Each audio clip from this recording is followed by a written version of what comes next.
I get this question. It seems like 1,000 times a day. People are panicking, thinking I'm about to shut down Texas again. The answer is no, that is not the goal. I've been abundantly clear. I've been saying exactly what the head of CDC said today.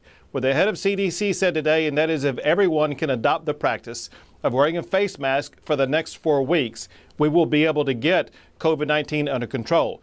That is my message when I issued that executive order. I said that what I want to do is to make sure that everyone begins to wear a mask so that we will be able to get COVID-19 under control so that we will not have to shut Texas back down.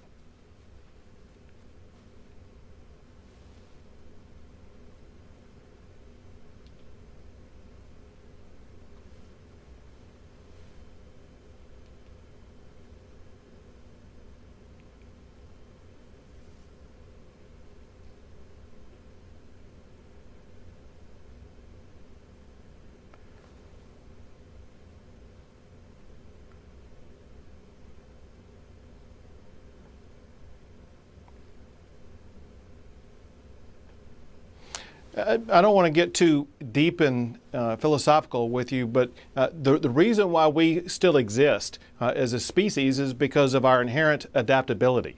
And what we need to do is to put that adaptability, that flexibility, our ingenuity, our innovative sense to work here as we go through the process of just navigating the next few months. We're understanding that we're only a few months away from getting medical treatments that will be able to treat COVID-19, and then a few months after that before we have vaccines.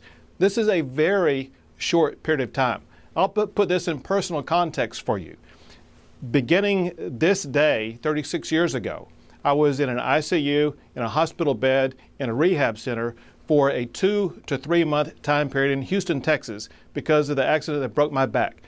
That's all we need, is that 2 month time period. The same amount of time I was in a hospital bed, I was able to rise from that bed and become governor. All of your viewers, they're going to be getting back to normal, succeeding in their lives, just like they were before this pandemic ever broke out.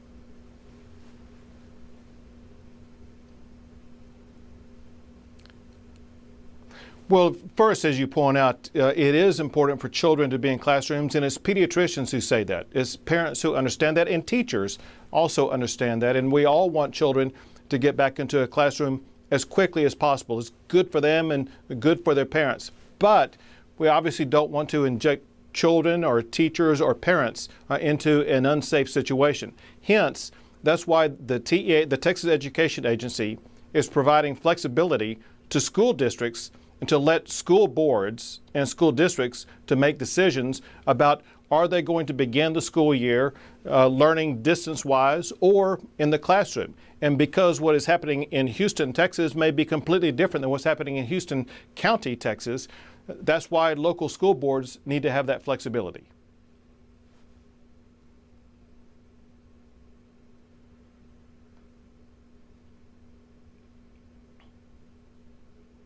Well, as I've said before, if you track what happened in the aftermath of the reopening, the positivity rate declined all the way down to about 4.5% after Memorial Day.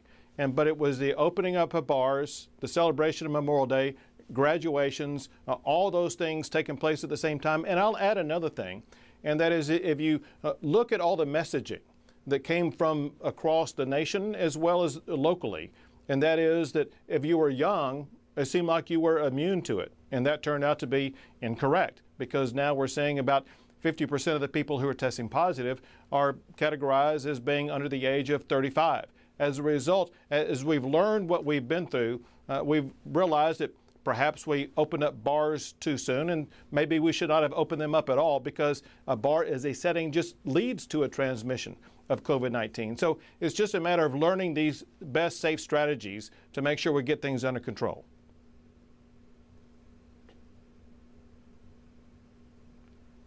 No knockdowns. All we need is for people to wear masks. If everyone wears a mask, nothing will be locked down.